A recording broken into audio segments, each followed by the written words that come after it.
manufacturing within the Alberta energy sector. So this project is being done under the guidance of Patricio Mendez and alongside Eddie Alvarez and Carter. So to give you a bit of a background, especially coming from Alberta, on-demand part fabrication is of significant interest within the Alberta energy sector, specifically for our shutdown and maintenance periods. This is because although these periods are usually unavoidable due to safety precautions and procedures, they usually come at a very costly rate to these companies. This is because there's a large loss in production time. So even though operating costs are still being accumulated and generated, there's no production happening during this time. So there's considerable financial losses. Since this is a very common aspect of the energy sector and many other industry is effectively seeking strategies to streamline these operations, and part procurement and on-demand part fabrication is a big part of this process. So there's big industry challenges and things that we experience in Alberta, but planned shutdowns allow for scheduled maintenance, inspections, and repairs to ensure the safety and for the plant to run ultimately effectively. So the two key challenges that hinder shutdown efficiency can be seen here. So the first one is an unexpected part failure. This is usually an unknown failure prior to that shutdown. And then once that part has been located, that's been defective, we have limited access to specialty parts, whether that be because the part is custom, this part is specialty, or just it has a lengthy lead time for fabrication. So when industry is faced with these two major challenges, we have one of two options. We can either extend the shutdown and ultimately increase the production costs. You're looking at either a couple million a day to tens of million a day, depending on what sector you're in, what you're producing, how big your plant is. Or we could pay a premium to resume operations. We could pay a premium to get that part in time to resume operations at a normal pace. Ultimately, these challenges are for specialty parts. These are not parts that are mass manufactured or simple. We are looking at specialty parts in this case. So bringing it back to Alberta and our two major challenges, the driving force for this project was a petrochemical company in Alberta that experienced an unexpected failure of an 18-inch stainless steel flange. You can see that flange here. Usually this flange costs around $7,000, so for a multi-million-dollar company, $7,000 isn't that big of a deal, but it comes with a 6-month lead time. So during a shutdown operation, a 6-month lead time, that much loss in production is pretty much unfeasible. So in this case, they outsourced to a third party, they got a large enough ingot, and then they machined it down to specification. This expedited that procurement of the flange from 6 months to 5 days, but that $7,000 flange from $7,000 became $250,000. So something else I want to note is 75% of this new total cost, that $2,500,000 cost, is just getting the ingot alone, just procuring that ingot, then adding those additional machining costs on after that. So this high cost scenario illustrates the urgent need for an effective and cost-efficient solution to manage part failures within the energy sector. Obviously, the traditional methods aren't working, they're time consuming and very costly. That's where additive manufacturing comes in. So additive manufacturing, or AM, poses a significant opportunity within on-demand part fabrication. This is because additive manufacturing is the idea of building a part from scratch, layer by layer, depositing weld material. So I've been talking about how these traditional methods usually are time-consuming and very costly, but one of the things that additive manufacturing allows for is a decreasing of procurement costs, or decreasing of production costs. The first way would be decreasing material waste. As you can think, that big ingot, machining it down to specification, how much material are we losing, but also decreasing that time to get that part into service. It also allows for a greater part customization. So like we talked about, if the part is custom, specialty, or just a different kind of part, we're able to build that part layer by layer. So within this project, we primarily deal with, or we do deal with, wire arc additive manufacturing. So it's a subsection of additive manufacturing within their wire direct energy deposition category.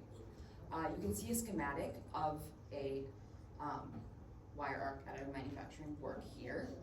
So you have that substrate or the base plate, and then layers being built of the part up. This process is usually a MIG-based process, which is great since industry is already very familiar with MIG. WAAM, compared to other alternate additive manufacturing methods, usually has a very high deposition rate, which is great since within the energy sector we have very big parts, so if we want that fast procurement time, we are going to need a high deposition rate. It also allows for a broader range of manufactured components. So for the same capital cost, the same machine, you could build a couple inches or you could build out a couple feet. So it gives you that wide range of manufacturing ability. So ultimately, some of the objectives to integrate AM into manufacturing would be product quality. That's our big forefront here. So we want to analyze technical distinctions between AM processes and conventional manufacturing methods, but we also want to see how AM parts align or diverge with industry standards. So in this case, our energy, oil and gas standards. Our key objective would be to assess to what extent does WAAM parts adhere to industry standards. But we also want to look at the factors affecting part qualification and determine the allowable changes or the range allowable range before requalification would be necessary. So how do we do this? Ultimately, if we want to answer to what extent does WAAM adhere to industry standards, part qualification is the big thing at question. So QW600 was a recent addition to ASME Section 9, Article 6 wire arc additive. This is the big forefront of WAAM part qualification. Ultimately, this document states that qualification and acceptance criteria are based on material specifications. So those forged or cast or traditional components, these printed parts have to meet the same rigorous standards as these components. Printed components need to mimic the cast or forged component. For qualification of WAAM pressured parts, we're looking at geometric specifications, mechanical properties, and chemical composition. These things will be analyzed to further answer this question. Bringing it back to Alberta, there's an Albertan initiative to adopt WAAM, and this is both an ABSA and ASME initiative. So in Alberta, we have two major regulatory bodies that we both have to qualify against. So ABSA looks at ASME standards and says, this is what we need these parts to fit. So comparing other provinces or even other areas of the world, this is a lot different since we have two regulatory bodies. It ensures stricter regulations compared to many other places and for our pressurized equipment. So I've been talking about two major codes. I just want to list them here. So we have ASME Section 9, Article 6, which is that QW600, that first step to WAAM part qualification. And then we also have ASME Section 2, which is our material specifications. For this flange right now, we're looking at SA 105 and SA 350. The mechanical properties of both of these codes can be listed here. So this is just for reference, what we're trying to mimic. So what has been done, or what is being done? In this project, we utilized Lincoln Electric's Skullprint R&D WAAM machine. This can be seen here. So we have a 6-axis robotic arm, and then we have a 2-axis stage. So we have two things that can move together to make those complex geometries. It's a MIG-based robotic welding system, but on top of this machine, we also use Lincoln's proprietary Skullprint software. This allows us to take a simple CAD file, translate it into a bead profile, so those layers being broken down layer by layer from the CAD file. It translates then into this machine to then be printed. So we're taking CAD file into the printability. It also allows us to change things like welding parameters, robotic path movements, bead overlap percentage, and inner pass temperatures to make those complex parts and customize those parts any way we seem fit. We utilize two different geometries, as you can see here. We use a geometry that's closest to the flat final shape, so we're printing around those 4 bolt holes. Or then we moved on for a different geometry and printed more a uniform geometry, so printing over those bolt holes. Ultimately, we want to see how the print or how the geometry affects the mechanical properties. We want to look at things like or potential improvements in printing and welding time, machine time, and the number of start-stop cycles. We want to see if the more uniform geometry poses any advantages to the other one for the additional weld time and machine time that it would take. So looking at a printing overview or what's already been printed, we were focusing on printing CL150 flanges with ER70 mild steel. So we want to look at this for dimensional tolerances and to refine our printing practices before we move on to those larger and alloyed components. We overbuilt the geometry by about 1/4 of an inch to allow for subsequent machining. As you can see here, so we have the flange overbuild schematic, and then we have the flange final schematic. So this is what we're finally going to have after machining. We want to meet geometric specifications of ASME B16.5, which can be seen here. So after that machining, these are the geometric specs that we need to maintain. Ultimately, a total of 6 flanges were successfully printed. So the individual print time of each flange was about 4 hours, and then the additional machining time was the added on 2 hours to get it. You can see both the geometries being printed here, and then that final shape after the machining. The first mechanical test that we went through was a hardness test. So there's 2 major components, or 2 major parts of the flange. We have the flange neck, and then we have the flange web. Both of the average hardnesses can be seen here. We attribute the lower hardness in the flange neck to excessive heat accumulation at the top layers. However, I just want to note that both of these numbers are still meeting the specification of SA105 and SA350. We also did a hardness analysis layer by layer of the flange web. So we took a flange cross section out of that web, and we got this. So the majority of the hardness, as you can see here, is in between that 150 to 170 range. This is still deemed viable within ASME section 105 and 350. We then machined to get those geometric specifications. So this is that final dimension, 0.75 inches. And we took both the very hardness at the bottom and very hardness at the top off. Again, being in between 150 and 170 vigorous hardness. We also did a hardness analysis within the layer.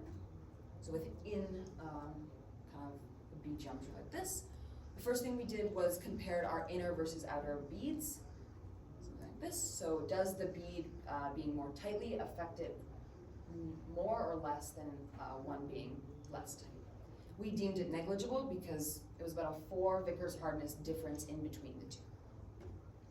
We also did it across the layer, again, deeming it multiple differences between 4 and 5 vigorous hardness. Ultimately, after machining and within a layer, the hardness was deemed within specification code. So within SA105 and SA350, this was okay. We also took it a step further and did a defect analysis. So the 3 things that we looked at was liquid penetrant testing, bead profile defects, and wire breakoff defects. So the first one, or liquid penetrant testing, we took a cross section of the as printed flange, and we noticed one rounded indication. This was about 0.5 millimeter in diameter, which is okay since as per ASME B 31.3, we can go up to 5 millimeters. So about 0.5 millimeter is completely okay. Looking at the other side of the flange, along with the entire surface of the machined flange, we noticed no pores. Then we did the bead profile defect. So this had to do with machining a non-uniform geometry. So we weren't able to locate the center of that flange, ultimately having material loss on the inside diameter. A wire breakoff defect is something that we're looking at. So this is when we strike a non-conductive silicate island.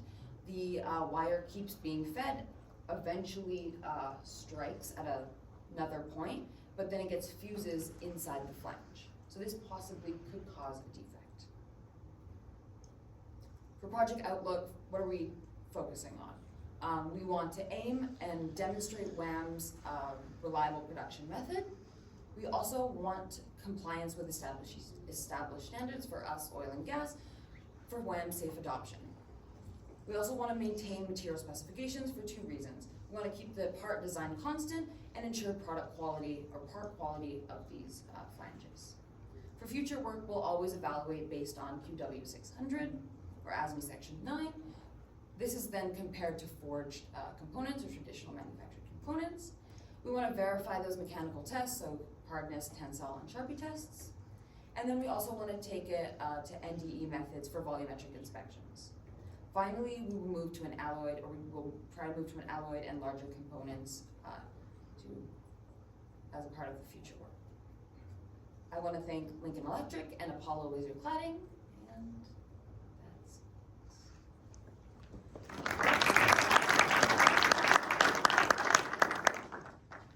Great, we have time for some questions.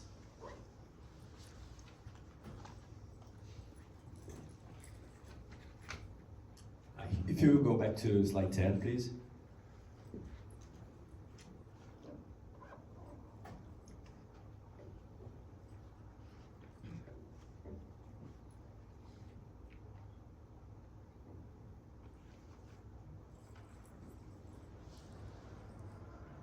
Yeah, maybe I missed something, but what is the difference between printing time and welding time?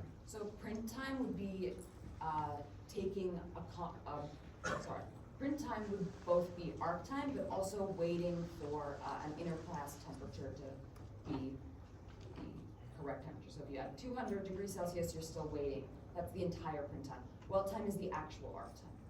Okay, thank you. We have time for maybe one more quick one.